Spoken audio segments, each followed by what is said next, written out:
In this video, you'll learn about the poetry style and the symbols or type style of writings in the Bible. I'm Robert Ash. Welcome to the Thinker's Bible.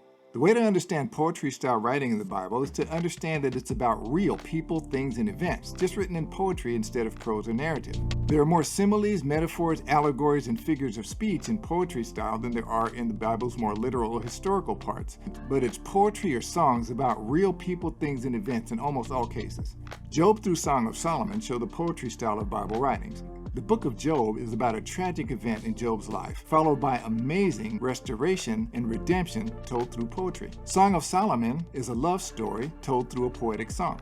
The book of Psalms is history and theology told through songs. Psalms also includes a lot of important prophecy, including a prophecy about the crucifixion of Jesus Christ that happened 1,000 years after that psalm was written.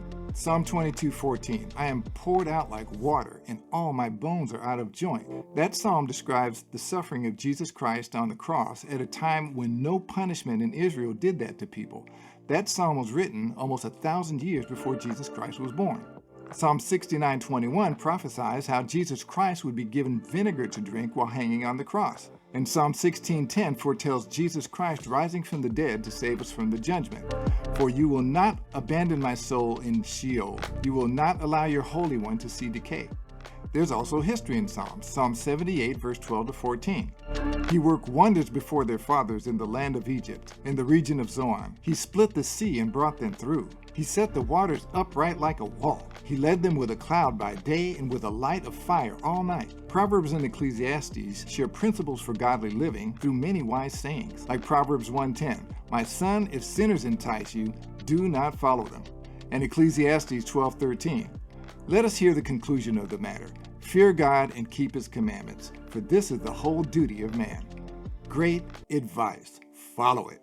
Song of Solomon, or Canticles, has some great stuff in it about the love between a husband and wife. Like Song of Solomon 1:13, A bundle of myrrh is my well-beloved to me. He shall lie all night between my breasts. That is hot. The symbols or types style of writing.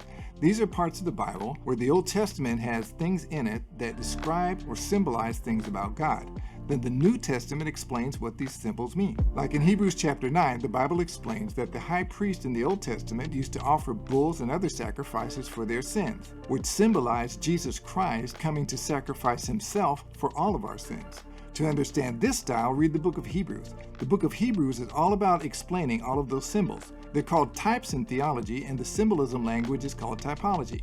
Anytime you're reading the Old Testament law, or Torah, all the sacrifices, offerings, ceremonies, and all the structures like the tabernacle, its furnishings, the Ark of the Covenant, the mercy seat, and everything else in it are symbols and types of Jesus Christ. His death, burial, and resurrection from the dead for our sins to be forgiven through faith in him. And there's symbols describing our home in eternity with God if we've placed our faith in Jesus Christ.